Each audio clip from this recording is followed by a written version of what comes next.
বরফ আর তুষার, বলতে পারেন যে বরফের থেকে তুষার কেন তাপের অধিকতর কুপরিবাহী?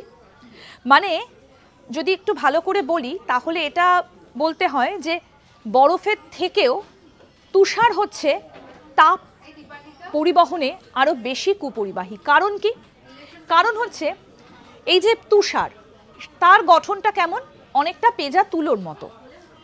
তাই সেদিক থেকে দেখতে গেলে যে এই যে তুষারের মধ্যে কিন্তু অনেক জায়গাতেই বায়ু ভেতরে আবদ্ধ হয়ে থাকে অনেকটা সময় পর্যন্ত। আর বরফ হচ্ছে নিরেট, তাই বরফের মধ্যে কিন্তু বায়ু একেবারেই আবদ্ধ হয়ে থাকতে পারে না। আর যেহেতু বায়ু অধিকতর তাপের কুপরিবাহী, সেই কারণে তুষার অত তাড়াতাড়ি গলে না এবং তুষার তাপের কুপরিবাহী। বরফ নিরেট, সেখানে বায়ু সেখানে আবদ্ধ হয়ে থাকতে পারে না, আর তাই বরফের থেকে তুষার গলতে বেশি সময় লাগে এবং তাপেরও কুপরিবাহী। এরকম আরও অনেক অজানা আপডেট পেতে দেখতে থাকুন আজ তাক বাংলার ইউটিউব চ্যানেল।